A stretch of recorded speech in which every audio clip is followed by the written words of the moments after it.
如果那天晚上我没有正巧碰到这个外卖小哥，那我可能就遇害了。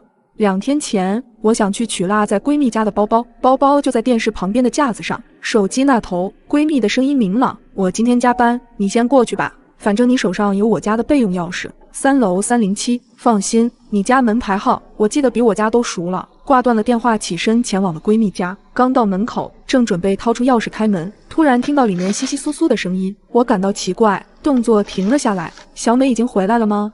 就在我犹豫的片刻，门突然向里面打开了，出来一个男人，30出头的模样，看着憨憨的。我愣了一下，那男人却抢着说道：“你先进来吧，他没在家。”这么熟稔的语气，可能是男朋友吧。我边迟疑边进了屋子，男人已经勤快地端了杯水递过来。我道谢后接过水杯，环顾四周，发现没什么异样，只有卧室的门虚掩着。男人似乎察觉到我的视线，往我身前站了站。我对着墙指了指：“我过来拿包的，拿了就走。那个包花了我大半个月工资，上次带过来是为了跟闺蜜炫耀一下，没想到竟然落在她家里了。”哦，我帮你拿过来。那男人挠了挠头，便去帮我取包。我拿出手机给闺蜜发了个消息：“行啊，男朋友挺勤快的，除了年龄大了一点。说吧，人在哪找的？”我噼里啪啦发过去一段文字，没过2秒，闺蜜信息就回过来了：“你说什么呢？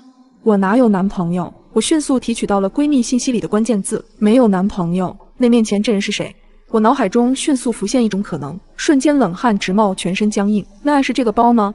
此时我在看这个男人，只觉得他笑得特别怪异。我捏着包包假装镇定：“谢谢你，那我就先走了，你帮我跟小美说一下。”说罢我就往门口走去，明明只有几步的距离，但是我却觉得好远。刚到门口，男人突然开口：“时间太晚了，你一个小姑娘不安全，我送你到小区门口。”我顿时僵住了：“不用了，太麻烦了，我自己下去就好了，我送你。”男人依旧机械重复这句话，我全身汗毛倒竖，恐惧从脚底攀升。我这才知道，原来人在极端恐惧的时候是根本无法控制自己的手脚的。我呆站在原地，突然听到电梯门打开的声音，一个外卖小哥如从天降般出现在了我的视野里。只见他还在低头拿着手机，看着像准备给顾客打电话。“张哥，这么巧，今天你送这一片区的外卖吗？”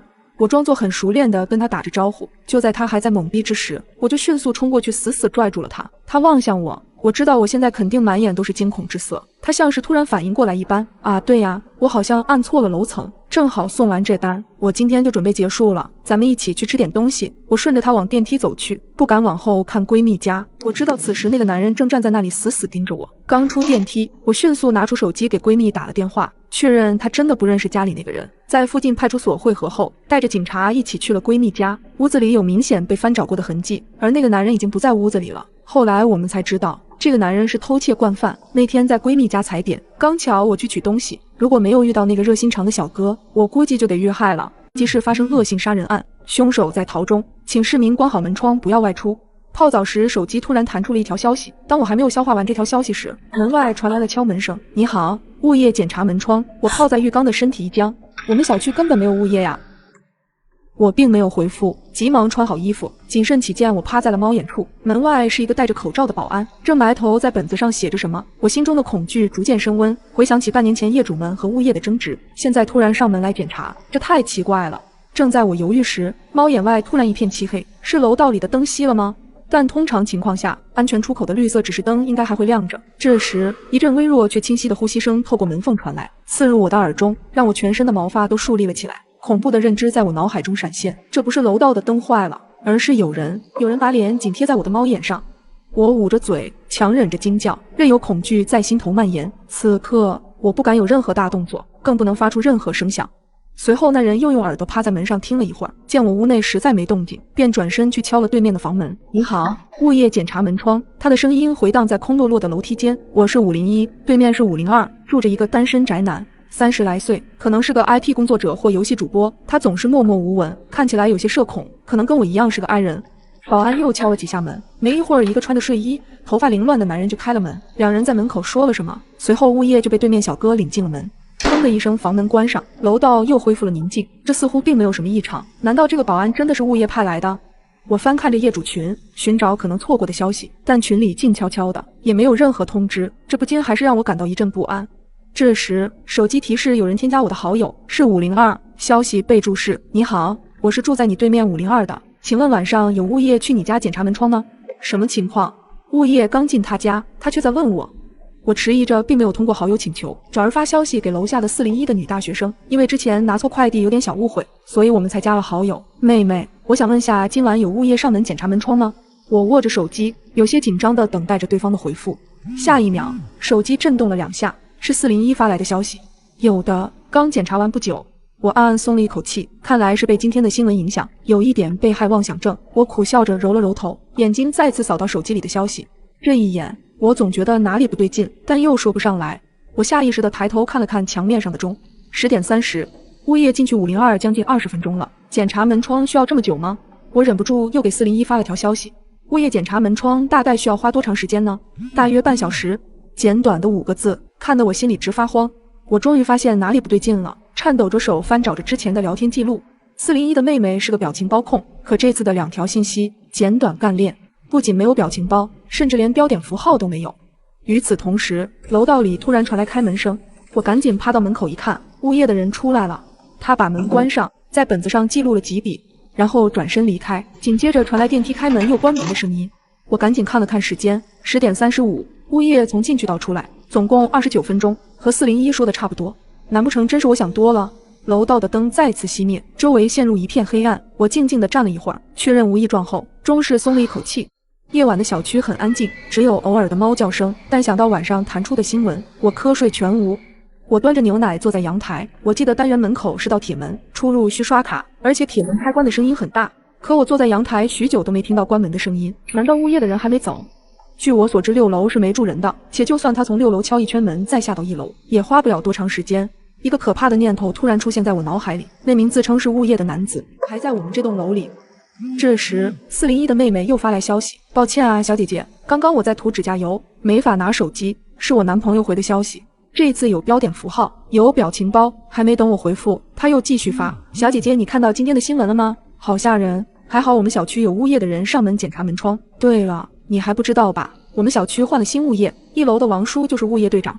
原来是1楼的王叔，那他不出单元楼就很正常了。我到底在想什么？我回复谢谢你啊，太晚了，快睡觉吧。群里最后一条消息是王叔早上发的，他早上8点的时候在群里发了今日天气预报，他温馨提示晚上会有雷雨，让我们记得收楼顶的衣服。鬼使神差，我点开王叔头像，申请加他好友，没想到他居然秒通过。你好王叔，我是楼上的邻居，我想问下今天晚上物业组织上门检查了吗？王叔也很快回复，对的，物业临时组织上门检查，你现在在家吧？那你有去过401吗？我帮他拿了快递，可现在又联系不上他，那他没在家吧？我刚刚敲门也没开，你现在是不是在家？我这会儿就上来。收到这条消息，我的手机差点掉到地上。王叔怎么说401不在家？可401明明说王叔已经去过他家了，一个说去过，一个说没去过，这到底是怎么回事？见我没有回，他又继续发，你是住在501吧？你在不在家？我居然亲眼目睹了一场凶杀案，一个男人手握棍子对倒地的女人一下下砸去，我害怕地蹲下来，慌乱下碰翻了旁边的花盆，闹出了很大的动静。凶手突然停下手里的动作，凶狠地看向我，下一秒一颗石子打在阳台的玻璃上。完了，这是要被发现了吗？额头瞬间冒出一层冷汗，我小心翼翼从阳台挪动到门后面，就在我准备打开手机报警的时候，忽然身后传来玻璃碎裂的声音，又一个小石头从外面打碎了阳台的玻璃，血一下涌上我大脑，一个可怕的想法浮在我脑海里，凶手或许在试探，也在确认这到底有没有目击证人。若此刻我起身的话，一定会暴露自己。可就在此时，我再次听到石头敲碎玻璃的声音，只是这个声音来自我楼下的邻居。难道目睹凶杀案的不止我一人？我躲在门帘后悄悄站起身，微微往阳台方向看去，却发现凶手已经不见踪迹。他去哪了？该不会潜入这栋楼了吧？这个念头让我害怕的直吞口水。我一直趴在猫眼上窥视门外的情况，握着水果刀的手心上全是冷汗。昏暗的走廊空无一人，我握着门把手一直守到天亮，平安无事。一夜未睡的我精神依旧高度紧张。此时楼下传来警鸣声音，我跑到阳台望去，楼下已经被警戒线围起来。我走到楼下，隐在人群中，看着警戒线里的勘察人员在现场取证。哎呀，真是造孽呀！谁这么残忍呐？周围的吃瓜群众议论纷纷。在人群中，我忽然看见一个戴着鸭舌帽的黑衣男子沉默地看着女孩尸体，他的身形像极了昨晚的凶手，而他前面站着几个制服大叔，只要我大喊一声，他就能被抓住。凶手在犯案后都会回到案发现场，看看自己是否有疏漏。他压低帽檐，藏在人群中，看着近在咫尺的凶手。我选择站在原地一动不动，直到他悄然离去。比起见义勇为，我选择自保。一个刑警循例盘问楼里的居民，我看见住在我楼下的男子表情有些怪异，而他同样用难以言喻的眼神看着我。昨晚你有听见什么声音吗？没有。死者是不是住在你们这小区的？我搬过来没多久，不太清楚。刑警走后，邻居男子走到我身边，眼里都是不安。昨晚，你也看见了是吗？我心里咯噔一下，眼睛四处乱瞄，寻找黑衣男身影，生怕邻居男的话被凶手听见。邻居男越发靠近，不依不饶地抓着我的手臂，嘴里重复着那句话：我听见楼上有玻璃破裂的声音，是你家吧？所以你也看见了，你也清晰地听见了。我不耐烦地推开男子，但心里已经疯狂地点头。是的，我瞧见了，我还发现了凶手就在附近，但是没告诉警察，因为我怕死啊。这句话埋在我心里，一直捶打着我的负罪感，直到邻居男无意说了一句话，让我毛骨悚然。我知道你看到了，你说他会不会来杀我们灭口？我害怕地看了一眼男子，和他保持一段距离，转身快速离开小区。晚上下班回来，尽管心里害怕，可我的余光还是不自觉地扫向警戒线里面。尽管地面的血迹已经干涸，可猩红的颜色还是让我脸色惨白。我不自觉地加快了脚步走进电梯间，电梯即将关闭的刹那，忽然一只手伸了出来。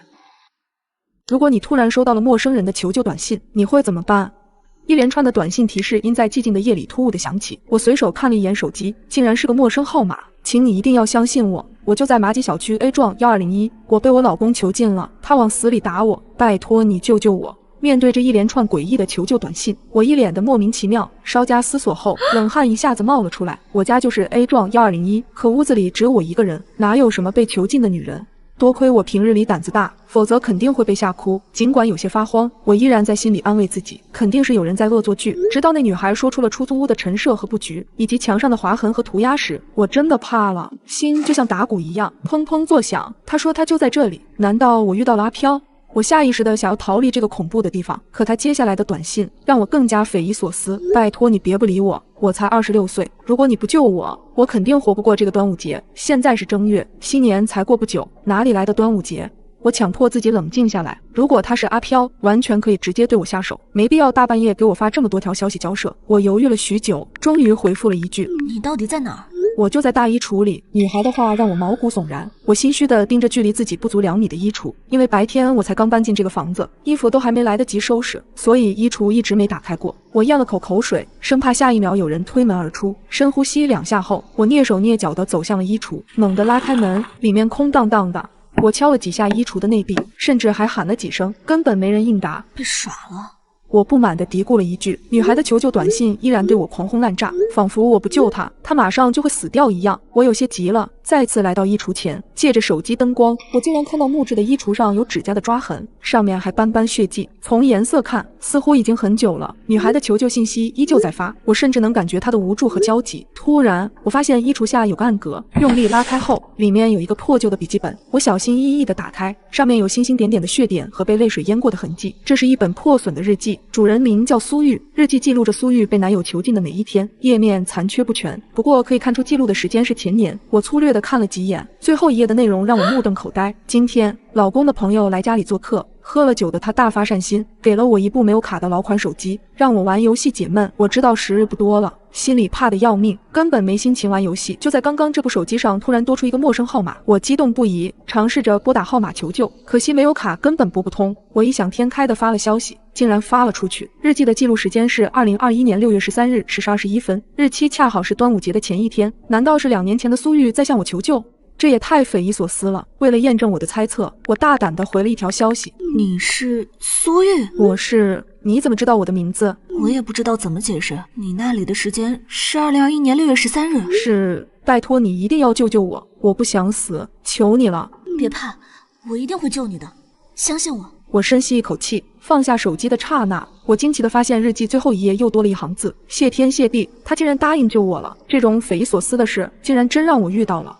我迫不及待地打开电脑，搜索马己小区端午凶杀案的相关消息，可惜内容寥寥无几，并没有价值的线索。我很着急，多迟疑1秒，那个时空的苏玉就多一分危险。于是我拨通了房东电话，听到我问端午凶杀案的事情后，房东的语气都变了，紧张又惊愕。没有的事情，你别胡说八道啊！我只是想问一些细节，你如果不说，我就把你这房子是凶宅的事情捅出去，说你欺负我们外地人。我直截了当地说，房东架不住我的疯狂追问，只好开了口。前年端午的事情，大约是白天8、9点钟。听到这话，我的心猛地一颤，那个时空的苏玉生命已经进入了倒计时。我也够倒霉的，刚把房子租给他们不久就出了这种事儿。女人的老公平日里待人很和善，没想到那么残忍。听警察说，女人喝了牛奶直接昏迷了，随后就被杀害了。房东的话让我毛骨悚然，我的目光不自觉地瞟向衣橱，倒吸了一口凉气。凶手抓到了吗？你是说她老公吗？自杀了。挂了电话，我觉得周围冷飕飕的，浑身都是鸡皮疙瘩。这个地方太过恐怖，我1分钟也待不下去了。就在我准备坐电梯下楼的刹那，我看到对面1202门板上有2道被利刃砍过的痕迹，突兀又诡异，我吓得差点喊出声，连滚带爬地钻进了电梯。等到我到了酒店时，浑身都是冷汗，我颤抖着双手把苏玉老公杀人的时间和方式告诉了他。我还在网上查了一些逃生的细节，也一五一十地发给他。我不知道能不能帮到他，可我能做的只有这些了。等了很久，苏玉也没有回复。就在我紧绷的神经慢慢放松时，手机突然响了起来。如果你梦里的场景出现在了现实当中，那你就要小心了，因为很有可能他在预知危险。一天半夜，我刚加完班，拖着疲惫的身体回到了家，连衣服都没脱就倒在了床上。迷迷糊糊间，我意识到我可能在做梦。我站在了一个空旷的街道上，路边停着一辆灰色的轿车，车里的司机是一个戴着眼镜的中年男子。就在我茫然不知所措时，突然一个黑衣男人从对面向我走来。我看不清男人的长相，只觉得他很高大。男人走到我的对面，将一张纸条塞进我的手里，然后便转身离开了。虽然觉得莫名其妙，但在好奇心的促使下，我还是打开了纸条。可是无论我怎么努力，都看不清纸条上到底写了什么。我用力地瞪大眼睛，一点点靠近纸条。就在我即将看清内容时，身体猛地一抖，从梦中醒了过来。我一下子从床上坐起来，汗津津地打量着四周，是我熟悉的卧室。我已经回到了现实。就在我准备拿手机看看时间时，却感觉到右手好像捏着什么东西。借着手机的亮光，我意外地发现右手手心里竟然躺着一张皱巴巴已经被手汗浸湿的纸条。我吓了一跳，这不就是刚才梦里的那张纸条吗？怎么会出现在现实里？我赶紧打开这纸条，看到上面写了几个数字 W06，前面的是什么？好像是3。这张纸条只剩下一半，纸条左边的部分好像被人撕掉了。我望着手里的纸条不知所措，我不明白这些数字的含义，更想不清楚为什么梦里的纸条会出现在现实当中。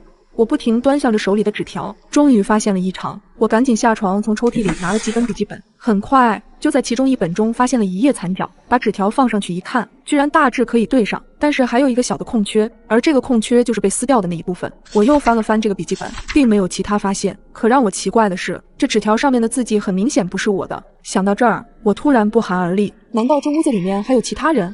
我壮着胆子巡视了一圈，并没有任何异常。随后我打开桌上的电脑，把摄像头对准了床头，又把录屏功能打开。如果我在做梦的话，明天一早我应该就能知道发生了什么。弄完摄像头以后，我的心依旧很慌，很久才睡着。不出意外的，我又做了一个梦，梦里还是那个看不清长相的黑衣男，手里依旧捏着一张纸条。然而正当要递给我时，旁边突然出现了一个男人，把我推搡到一边，一把夺走了纸条，然后转身逃走。我想抓住那个男人，却怎么也够不到。随后就从梦中醒来，这一次我的手里并没有纸条。我赶紧起身查看电脑里的视频文件，结果发现自己在睡着后竟然真的坐了起来，径直地走到了电脑桌前，又从抽屉里拿出笔记本。可正准备往上面写东西的时候，身体突然僵住了，几秒钟以后又将拿出来的东西放回了原处，回到床上睡觉。原来这纸条竟然是我自己写的，虽然不知道它的含义，至少证明家里没有外人出入，我便松了一口气。然而就在前几日，我和男友在经过红绿灯时，一辆灰色轿车疾驰而来，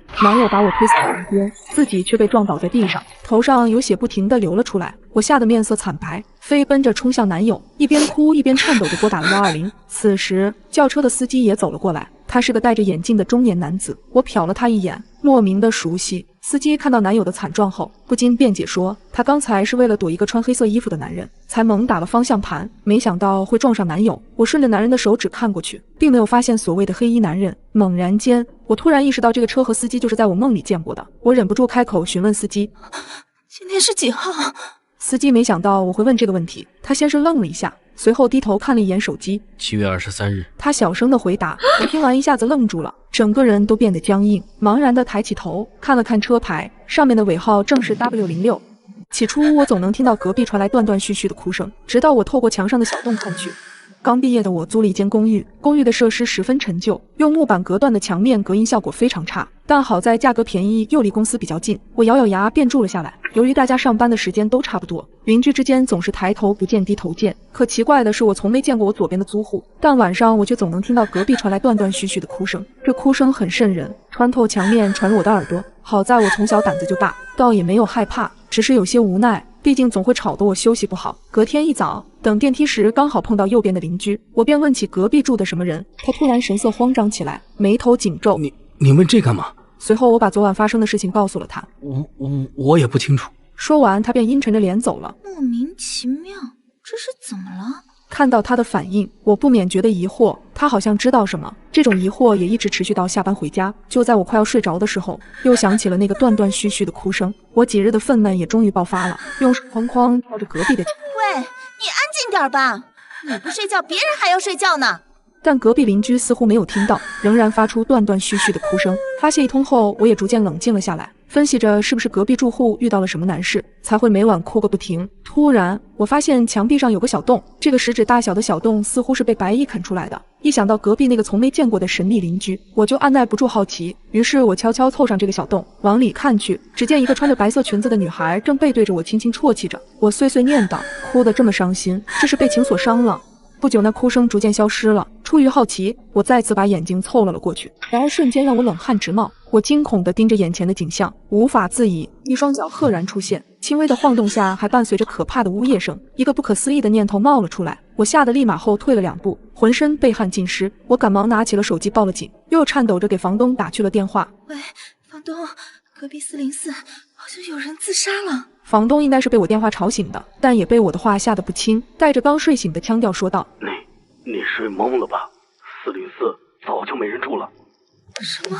听到这，我身体不自主地颤抖起来，贴紧墙壁，眼睛死死地盯着面前的小洞，生怕下一刻会有东西突然钻出来，一咬牙就夺门而逃。不久，警察和房东就赶了过来。当打开门的那一瞬间，我吓得尖叫一声，因为隔壁的房间确实没有人，厚厚的灰尘根本不像我刚刚看见的场景一样。房东再次强调，一定是我睡懵了，看错了。次日一早，我赶忙找了新房子搬了家，而之后我再也没听到过这种声音。事情慢慢淡了，直到有一天，一则微信消息再次勾起了我这段回忆，是当时住在我右边的邻居，他告诉我他也搬出来了。你那隔壁房间，我听说之前有个女孩子上吊自杀了，从那之后再也没人住过。我看着这条消息，久久回不过神。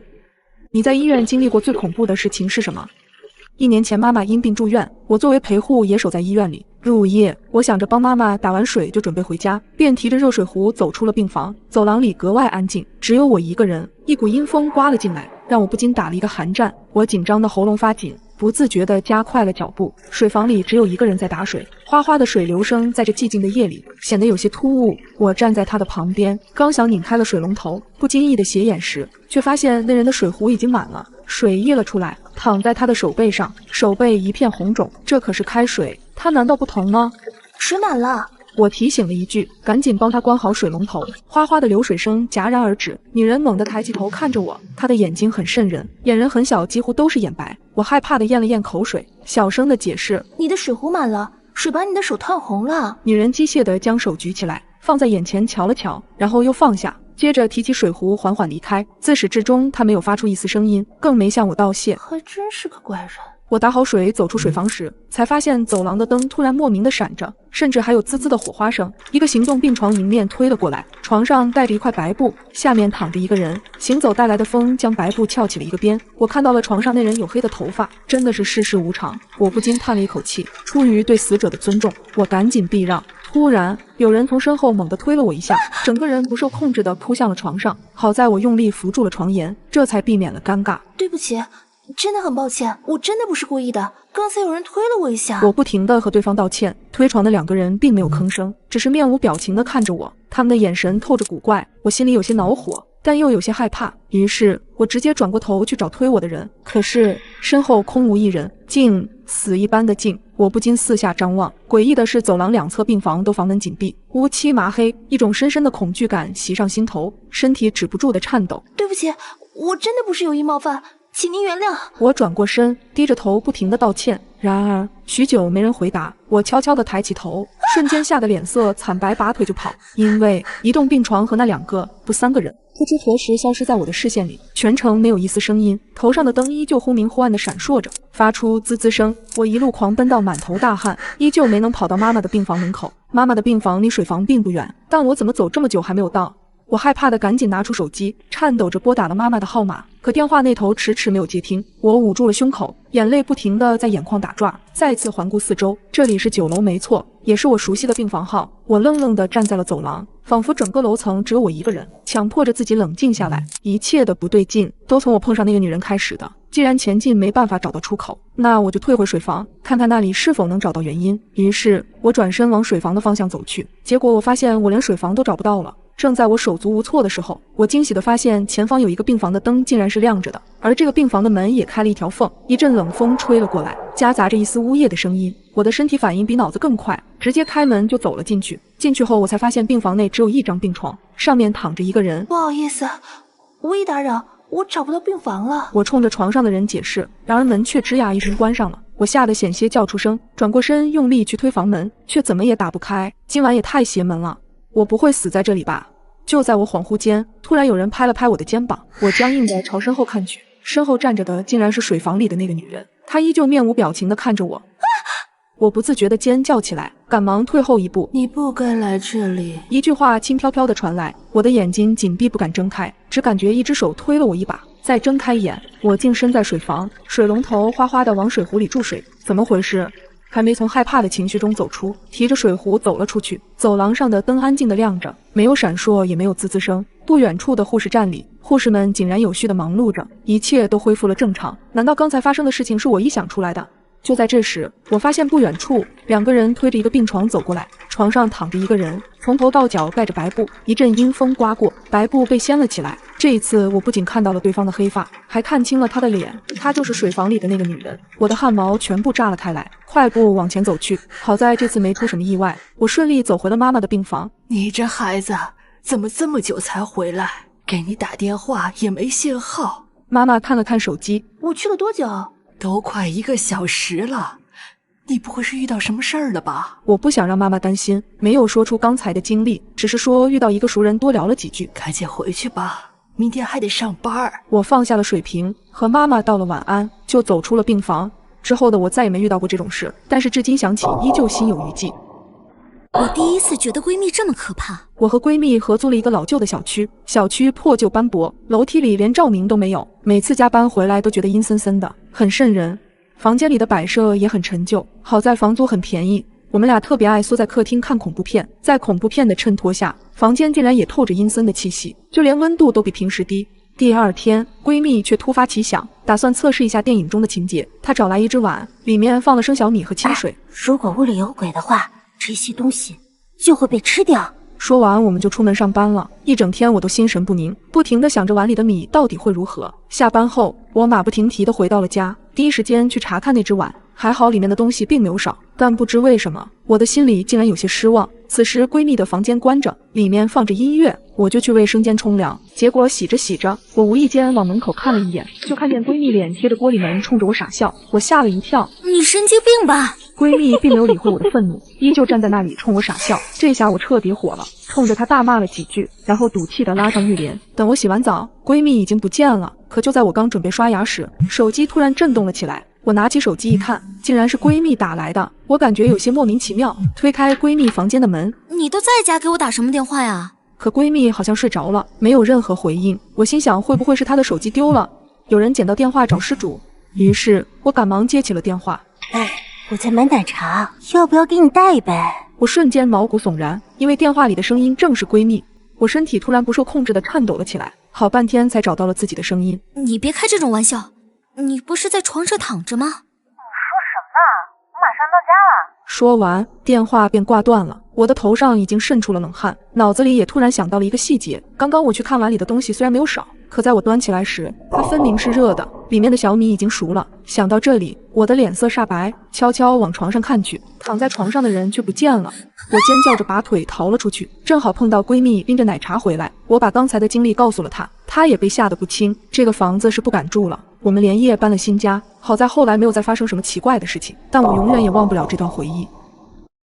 我再也不敢和别人合租了，因为我的室友就是变态。刚毕业的我，为了节省房租，选择了和别人合租。这是个相对老旧的3室1厅，我也是最后一个入住进来的。入住的第1天，我们3个人就凑在客厅一起吃个饭，相互认识一下。经过一番了解，小爱长期居住在这，梁哥也是前不久刚搬过来的。为了欢迎我这个新室友的到来，我们还喝起了啤酒。在酒过3巡之后，小爱明显有点喝多了，拉起我语重心长地说起来：“乐乐，你刚搬进来，我得提醒你，平常洗好的内衣裤要尽量晾在自己的房间里啊。最近变态的人特别多，我都已经丢了好几件了。”听着小爱的话，我注意到她的眼睛总是瞟着梁哥，好像在跟我暗示着什么。我也似懂非懂地应着小爱，可没过几天，我的内衣真的不见了。奇怪，哪里去了？我嘟囔着在卧室里到处翻找着衣服，因为今天刚好是周末，小爱也在家。她刚巧在门口看到我翻找着东西，便进来询问：“你干嘛呢？”我把自己丢东西的事情跟小爱讲了一遍，话还没说完，小爱就气愤地拉着我出了房间。我眼看她要带我进入梁哥的房间，便拽住了她。小爱，你干嘛？梁哥不在家，我们去他房间是不是不好？就是要他不在，我早觉得他不对劲。家里就咱们3个，你搬进来之前，你屋原来住的是一个男生，我一直以为是他，可没想到他搬走了。你内衣也刚丢，那还能有谁？我震惊地看着小爱，满脸的不可置信，但想了想，比起梁哥，我更愿意相信小爱。随后，我俩就开始在梁哥的房间里翻了起来。也没多久，小爱就从梁哥的床下掏出了一个塑料盒子，里面整整齐齐摆着好几件内衣，有小爱的，也有我刚丢的。你看证据确凿了吧？我就说这人有问题。小爱，那接下来怎么办？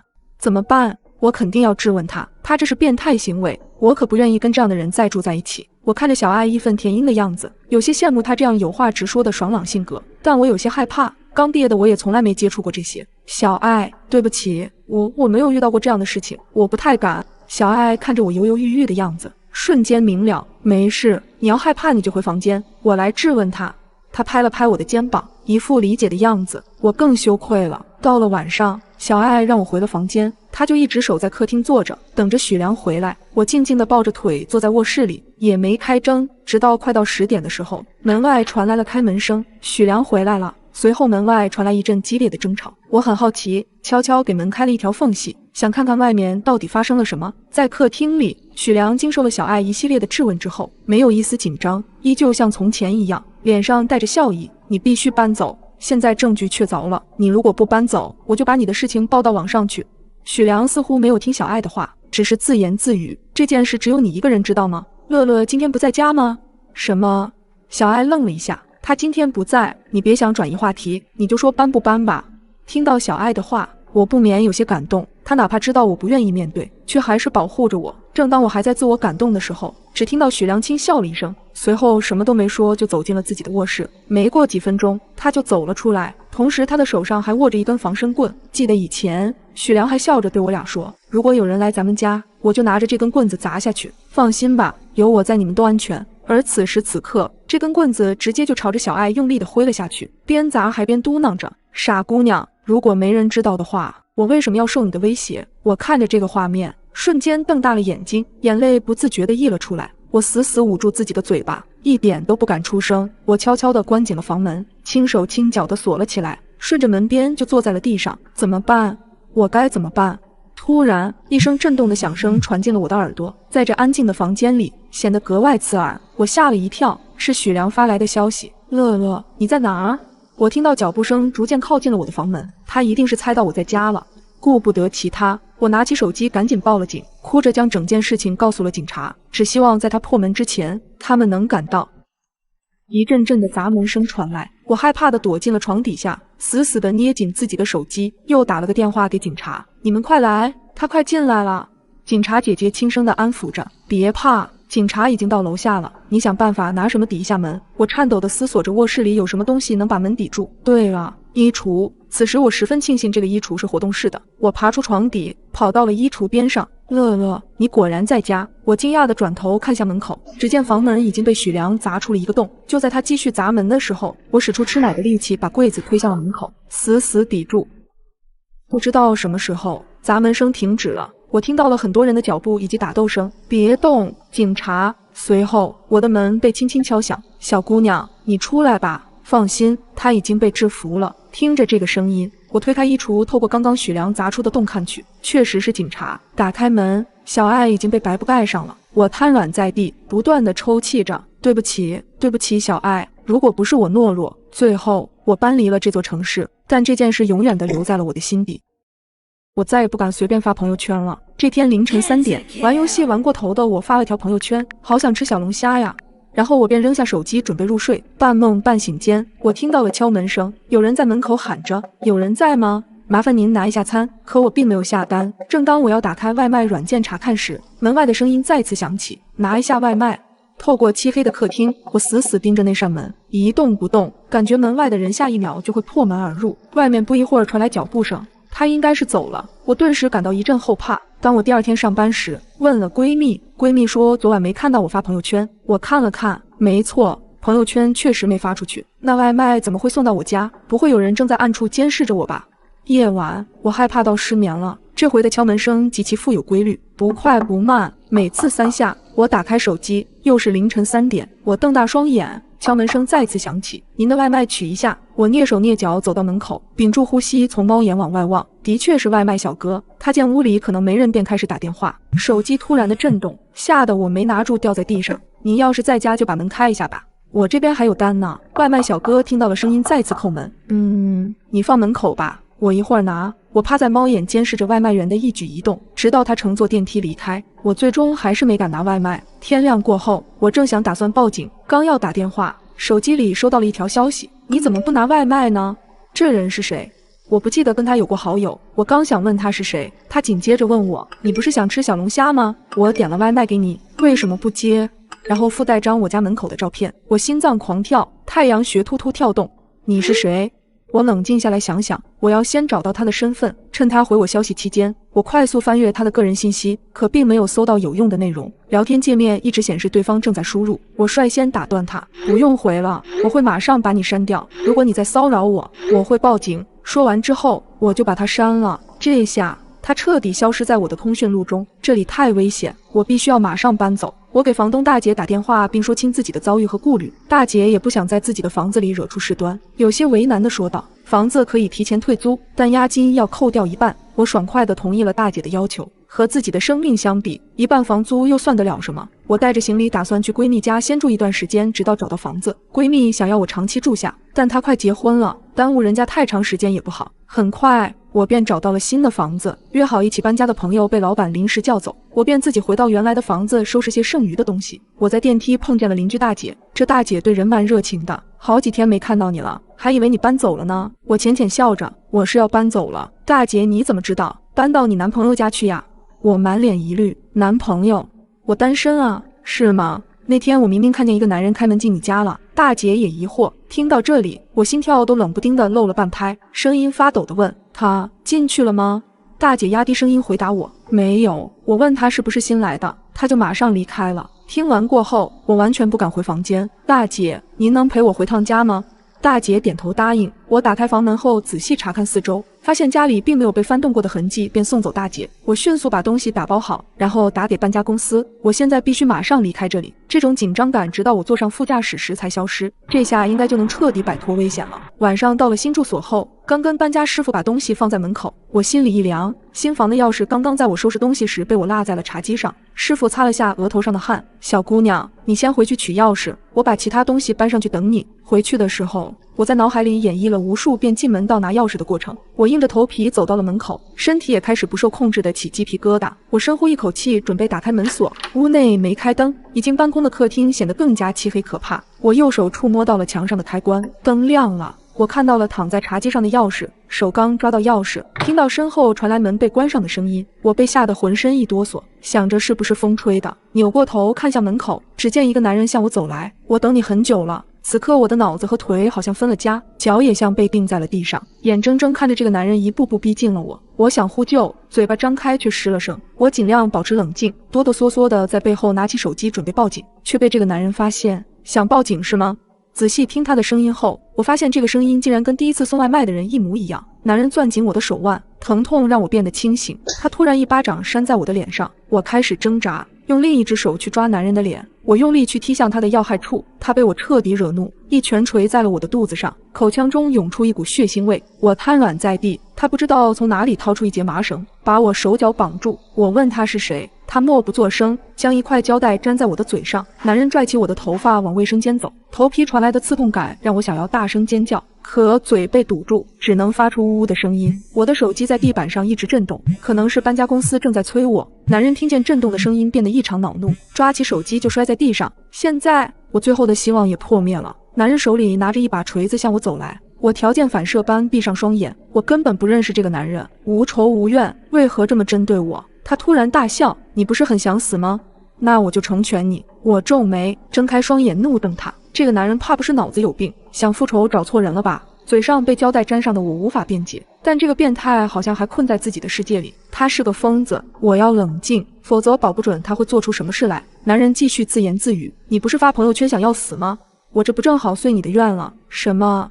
就因为我在朋友圈里说烦死了，这人就当真以为我想死？我更加确定他就是个疯子。你挑个死法吧，是用锤子砸开你的脑袋，还是用利刃割开你的颈动脉？我感觉到我可能逃不掉这个变态的控制，我便打算拖延时间，赌那个师傅会发现异常来救我。他看我一直发着呜呜的声音，见状扯开我嘴上的胶带。你就是个疯子，根本不去在意别人的感受，你以为是在帮别人解脱，但你错了，你只不过是给你犯的错误想找个理由罢了。我恶狠狠盯着那个男人，他被我彻底激怒了。不要怕，我是来帮你解脱的。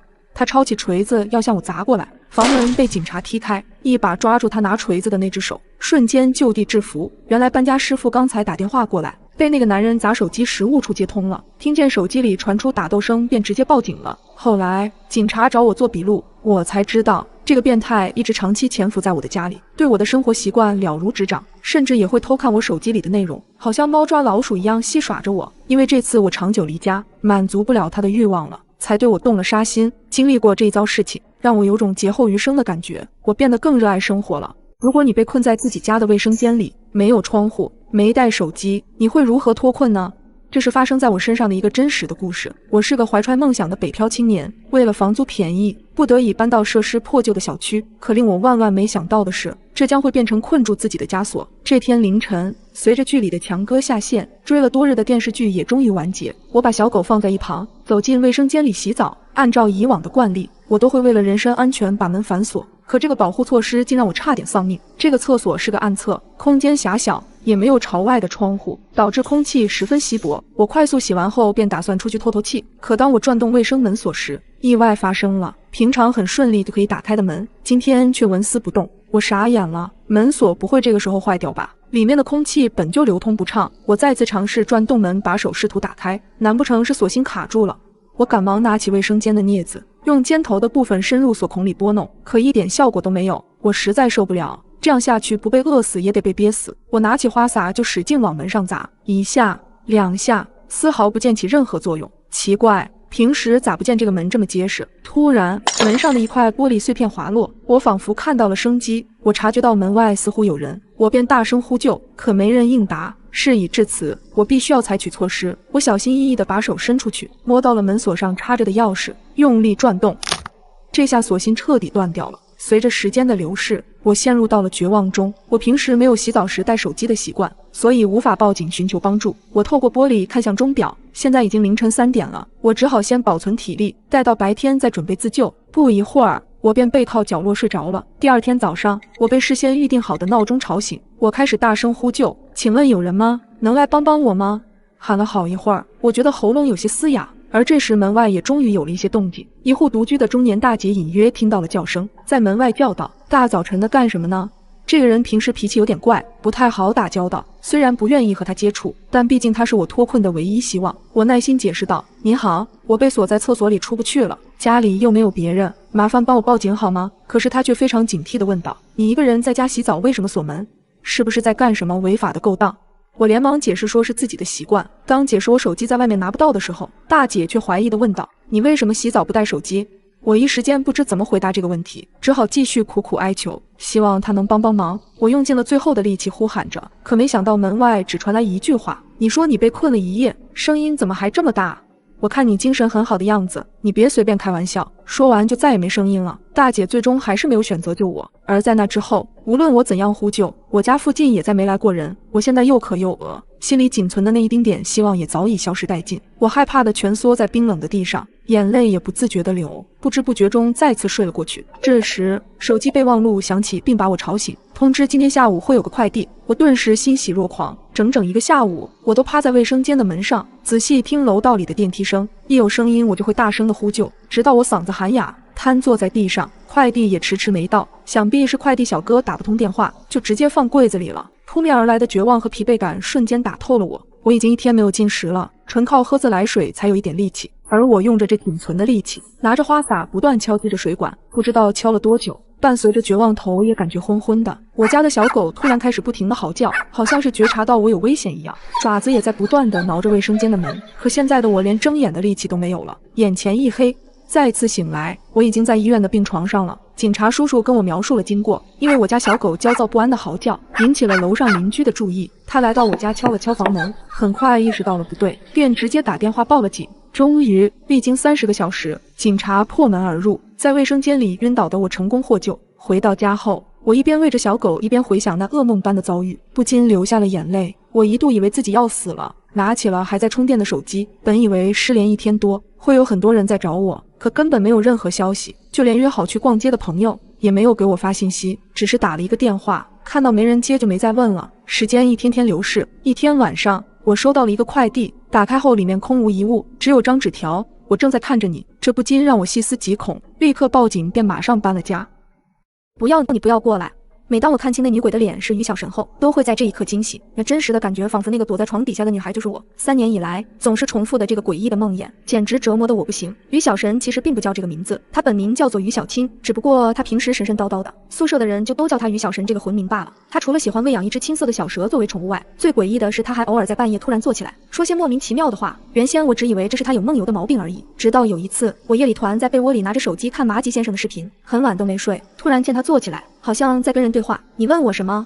我不知道，不过我觉得你可以试一试，反正你也就这几天了，毕竟5楼也不低了。这一次我很清楚地听到了他的对话，可是我当时并不知道什么意思。直到3天后的凌晨2点，我们学校突然出了大事，住在我们这一栋5楼的一个女生，半夜从楼上一跃而下，当场身亡。这个女生跳楼的时候很诡异，全程没有发出一点叫声。这几天整个宿舍楼的同学都很害怕，直到我一个同乡住在跳楼的那个女生隔壁，她无意间跟我说，那个女生跳楼前的几个晚上，经常站在宿舍门前的走廊上，看着楼下一动不动。有人问她怎么了，她总是用一副平静无比的语气问别人，你说从5楼跳下去之后会怎么样？这语气中还带着一点点好奇，让听到这句话的人毛骨悚然。不管听到这句话的人有没有回答他都会自言自语地说一句，有人跟我说了，他让我试一试。据说他走出宿舍跳楼之前，被同宿舍的一个女孩看到了，还问他这么晚了，你出去干嘛？这个女生回头笑了笑，没什么，我出去跟一个朋友聊聊天。听到这句话，我顿时感觉背脊一阵发凉，头皮好像有无数只虫子在爬，因为这让我想到了于小神那天晚上的梦话，难道是他在跟这个跳楼的女生在对话？